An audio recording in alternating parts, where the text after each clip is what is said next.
Hari ini kita ditegur oleh kebenaran firman Tuhan di dalam pembacaan kita pada Mazmur 85 dari ayat yang pertama sampai ayat yang ke-14. Saya pakai satu judul khotbah di saat ini, yaitu Tuhan memulihkan segala bangsa. Saudara-saudara yang dikasihi oleh Tuhan kita Yesus Kristus, kitab Mazmur banyak sekali mengungkapkan syukur dan pujian kepada Allah yang telah menyertai umatnya. Pujian atas kesetiaan Allah, pemeliharaannya, dan tindakan Allah yang memulihkan umat. Dalam bacaan kita dinampakkan juga bagaimana Allah memelihara dan mengampuni umatnya. Bagaikan suatu dialog yang indah antara Allah dan umatnya, yang dilukiskan melalui ayat-ayat di dalam Mazmur ini. Kita perhatikan bagaimana pemazmur menempatkan posisi Allah sebagai yang maha tinggi. Itu terdapat di dalam ayat yang kedua sampai keempat. Biasanya pemazmur selalu menulis dengan gaya yang demikian. Artinya bahwa pemazmur harus menempatkan diri sebagai yang nomor 2 dan bukan nomor 1. Yang nomor 1 hanya Allah itu sendiri. Perhatian hanya ditujukan kepada keberadaan Allah yang maha besar, pencipta semesta alam ini. Ia yang harus dipuji dan diagungkan. Pemazmur harus mengosongkan dirinya terlebih dahulu, supaya Allah mengisi dengan kebenarannya apa yang mengungkapkan isi hatinya.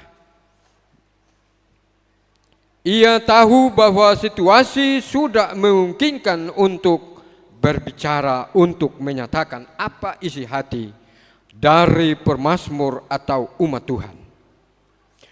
Pulihkan kami ya Allah, penyelamat kami. Berarti ada sesuatu yang tidak beres, rusak sehingga memerlukan pemulihan dari Allah. Keadaan tidak beres ini agaknya menyakitkan hati Tuhan Allah. Sehingga dengan seruan yang nyata, pemazmur berseru, "Tiadakanlah sakit hatimu kepada kami."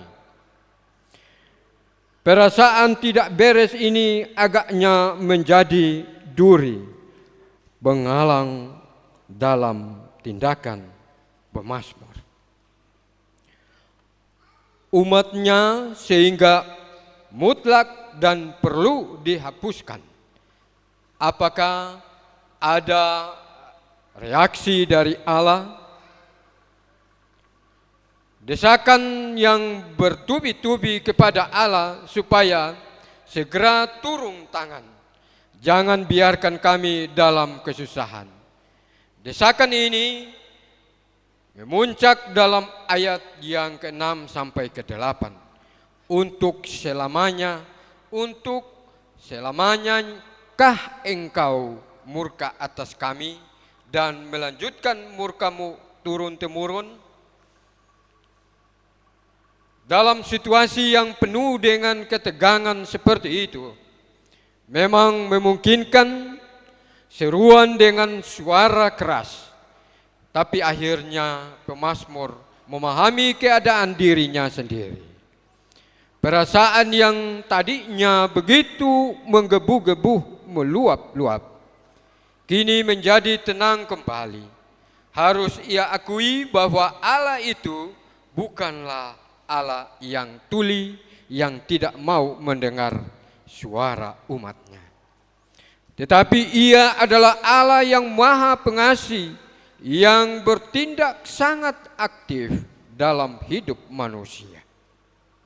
Hal ini perlu disadari oleh semua manusia. Pemazmur harus mengakui dan harus tunduk kepada Allah. Jangan memaksa keinginan diri sendiri.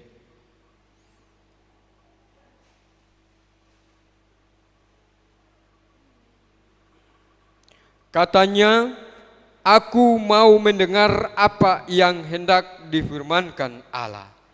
Tuhan, kesediaan dan keterbukaan hatinya kini diungkapkannya kepada Allah, karena ia sangat yakin pasti Allah akan berbicara kepadanya tentang keselamatan kepada semua orang takut kepada Allah.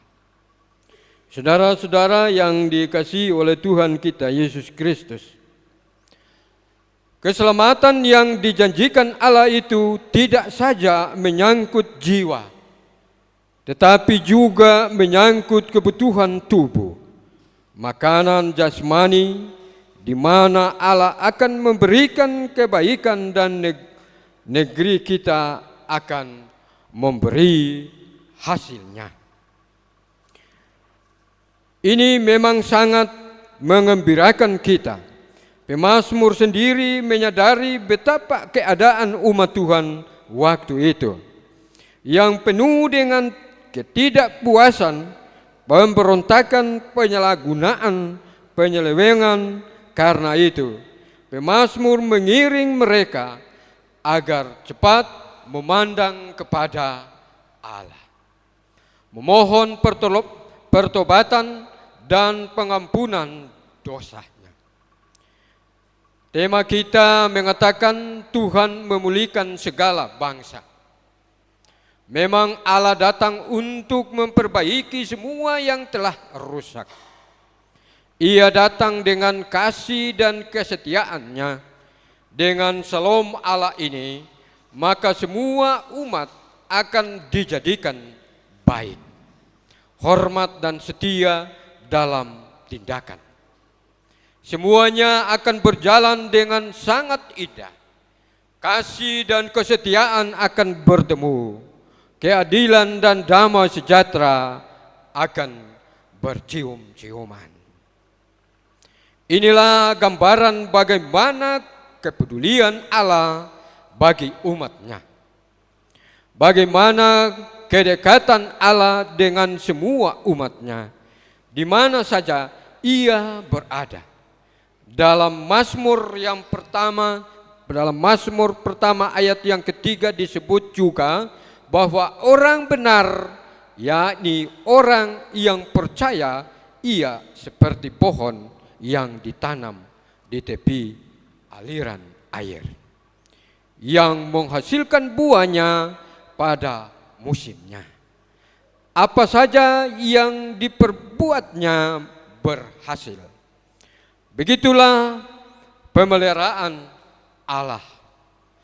Pohon itu tentu akan hidup subur karena ia bertumbuh dan berakar di tanah yang berair. Pohon akan terus berbuah, tidak disangsikan lagi bahwa tangan Allah melalui kuasa Roh-Nya yang kudus memberi kehidupan abadi kepada semua umat-Nya yang percaya. Bagaikan air yang mengalir non-stop, begitulah kuasa Roh Kudus memberi kehidupan bagi semua orang dalam jemaat perjanjian baru. Rasul Paulus pernah mengatakan kepada jemaat di Galatia bahwa Roh Allah bekerja aktif dalam kehidupan jemaatnya, dan buah daripada Roh itu katanya adalah kasih, sukacita, perdamaian, panjang hati, kemurahan, kebaikan, setiawan, lemah lembut, tahan nafsu, Jikalau kita hidup di dalam roh, biarlah kita juga berjalan di dalam roh itu. Janganlah memegahkan diri hingga kita menyakiti hati sesama kita atau berdengkian sesama kita. Demikian kata Paulus. Saudara-saudara yang dikasihi oleh Tuhan kita Yesus Kristus, sekian lama pemazmur dan Paulus mengingatkan hidup beriman kita. Pemazmur mengemahkan suatu tema mengenai kebaikan Tuhan dan pemulihan Tuhan. Paulus memberi jaminan bahwa hidup di dalam roh akan berbuahkan yang indah. Hanya Dialah yang membersihkan manusia dari segala aib, dosa dan celah. Keselamatan yang diperkasai Allah untuk manusia telah diungkapkan dengan begitu banyak di dalam Mazmur ini. Khususnya di dalam bacaan kita minggu ini, Mazmur 85 sebagai suatu mazmur, nyanyian atau pujian yang dinyanyikan secara berbalas-balasan. Dalam melakukan mazmur ini adalah dirasa begitu dekat, bahkan sangat-sangat dekat sekali. Ia adalah gembala yang baik bagi kita semua. Ia memelihara, memberi rumput yang hijau, air yang tenang, jauh dari segala ancaman. Ia berjalan di depan kita, dan kita selaku domba-dombanya harus berjalan di belakangnya. Keadilan akan berjalan di hadapannya dan akan membuat jejak kakinya menjadi jalan bagi kita.